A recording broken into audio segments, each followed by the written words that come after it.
2026 ജനുവരി 6-ന് അന്തരിച്ച വിഖ്യാത ഹംഗേറിയൻ ചലച്ചിത്ര സംവിധായകനാണ് ബേല താർ. 2026 ജനുവരിയിൽ സർക്കാർ സ്കൂളുകളിൽ പത്രവായന നിർബന്ധമാക്കിയ സംസ്ഥാനമാണ് രാജസ്ഥാൻ. വാണിജ്യാടിസ്ഥാനത്തിൽ ബയോബിറ്റുമിൻ ഉൽപ്പാദിപ്പിക്കുന്ന ആദ്യ രാജ്യമാണ് India. Mumbai Ahmedabad high speed rail പ്രോജക്റ്റിൻ്റെ ഭാഗമായി ആദ്യ പർവ്വത തുരങ്കം നിർമ്മിച്ചത് മഹാരാഷ്ട്രയിലെ പാൽഘറിലാണ്.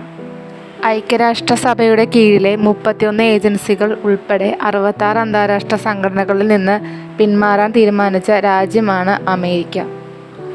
സംസ്ഥാന സർക്കാരിൻ്റെ 2026 ഹരിവരാസന പുരസ്കാരത്തിന് അർഹനായ വ്യക്തിയാണ് തിരുവിഴ ജയശങ്കർ.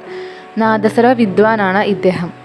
ടെലിവിഷൻ രംഗത്തെ സമഗ്ര സംഭാവനയ്ക്കുള്ള ഗോൾഡൻ ഗ്ലോബിൻ്റെ കരോൾ ബർമറ്റ് പുരസ്കാരത്തിന് അർഹയായത് സാറ ജെസിക്ക പാർക്കർ ആണ്. Unique identification authority of India അവതരിപ്പിച്ച ആധാറിൻ്റെ ഭാഗ്യചിഹ്നമാണ് ഉദയ്. പ്രാരംഭഘട്ട ക്യാൻസർ പരിശോധനയ്ക്കായി ആശാവാൻ മൊബൈൽ യൂണിറ്റ് സംവിധാനം സജ്ജമാക്കിയ സംസ്ഥാനമാണ് ഗുജറാത്ത്. തൃശൂർ ജില്ലയിൽ സ്ഥിതി ചെയ്യുന്ന ആറളമാണ് കേരളത്തിലെ ആദ്യത്തെ ചിത്രശലഭ സങ്കേതം.